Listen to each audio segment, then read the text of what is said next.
गंड मूल नक्षत्र के प्रभाव भाग 2। जैसा कि आप जानते हैं कि जब किसी बालक या बालिका का जन्म इन गंड मूल नक्षत्रों में होता है तो गंडमूल नक्षत्रों की शांति कराना जरूरी होता है।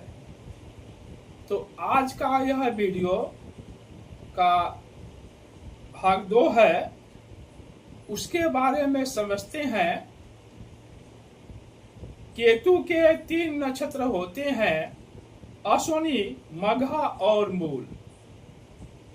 अश्विनी नक्षत्र के यानी केतु के जो 3 नक्षत्र होते हैं, मघा, अश्विनी और मूल, और बुध के 3 नक्षत्र होते हैं, अश्लेषा, ज्येष्ठा और रेवती। जैसा कि आप जानते हैं कि कुल मिलाकर के 27 नक्षत्र होते हैं, जिसमें जो 6 नक्षत्र होते हैं गंडमूल नक्षत्र कहलाते हैं। तो जो केतु के नक्षत्र हैं और जो बुध के नक्षत्र हैं उसके बारे में समझते हैं। जातो न जीवति गडान्ते मातुर पथ्यो भवेत स्वकुल हंता। यदि जीवति गडान्ते बहुजंत तुरंगो भवेत भुवः। समझते हैं इसको? जातो न जीवति गडान्ते मातुर पथ्यो भवेत स्वकुल हंता। यदि जीवति गडान्ते बहुजन तुरंगो भवेद भुवः।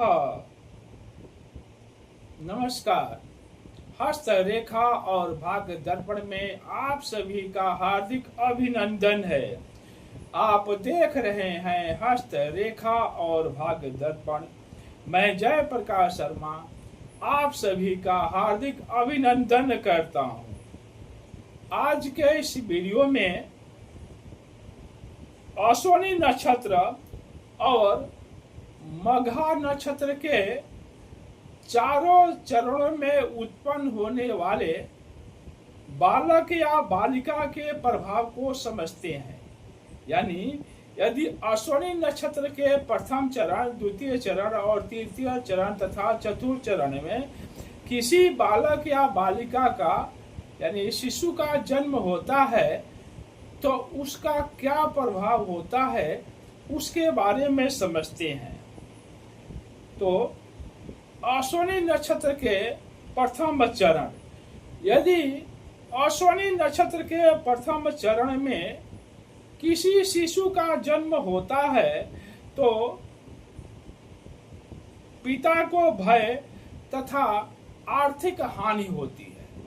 यानी अश्विनी नक्षत्र के यदि प्रथम चरण में यदि शिशु का, बालक या बालिका का जन्म होता है तो पिता को भय होता है तथा आर्थिक नुकसान होता है। द्वितीय चरण, यदि अश्विनी नक्षत्र के द्वितीय चरण में बालक या बालिका का जन्म होता है तो सुख समृद्धि की प्राप्ति होती है। यानी यदि बालक या बालिका का जन्म अश्विनी नक्षत्र के द्वितीय चरण में होता है तो सुख समृद्धि की प्राप्ति होती है। तृतीय चरण, यदि अश्विनी नक्षत्र के तृतीय चरण में यदि बालक या बालिका का जन्म होता है तो बालक या बालिका उच्च पद प्राप्त करता है तथा ऐश्वर्य धन की वृद्धि होती है। चतुर्थ चरण, अश्विनी नक्षत्र के यदि चतुर्थ चरण में बालक या बालिका का जन्म होता है यानी शिशु का जन्म होता है तो बालक या बालिका राजनीति या प्रशासन के क्षेत्र में प्रभावशाली पद प्राप्त करता है। यानी यदि अश्विनी नक्षत्र के चतुर्थ चरण में बालक या बालिका का जन्म होता है तो यह बालक या बालिका राजनीति अथवा प्रशासन की क्षेत्र में उच्च पद प्राप्त करता है तथा स्वयं को शारीरिक कष्ट थोड़ा सा जरूर होता है लेकिन राज्य सुख प्राप्त करता है। मघा नक्षत्र के बारे में समझते हैं। यदि किसी बालक या बालिका का जन्म मघा नक्षत्र के प्रथम चरण में होता है तो मातृपक्ष को हानि होती है।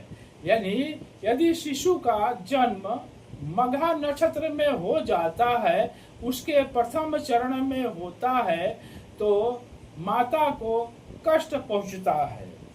द्वितीय चरण, यदि द्वितीय चरण में बालक या बालिका का जन्म होता है अर्थात मघा नक्षत्र के द्वितीय चरण में यदि बालक या बालिका का जन्म होता है तो पिता का कष्ट प्राप्त होता है।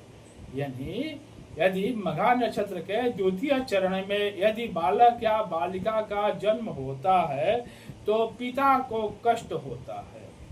तृतीय चरण, यदि मघा नक्षत्र के तृतीय चरण में बालक या बालिका का जन्म होता है तो सुख प्राप्त होता है। चतुर्थ चरण, यदि मघा नक्षत्र के चतुर्थ चरण में यदि बालक या बालिका का जन्म होता है, यानी यदि मघा नक्षत्र के चतुर्थ चरण में शिशु का जन्म होता है तो जातक धनवान अवश्य होता है। हमारी पूरी टीम की तरफ से आप सभी को बहुत बहुत धन्यवाद। कृपया यदि चैनल को सब्सक्राइब नहीं किए हो तो चैनल को सब्सक्राइब अवश्य करें, लाइक भी करें और शेयर करें। आप सभी को बहुत बहुत धन्यवाद।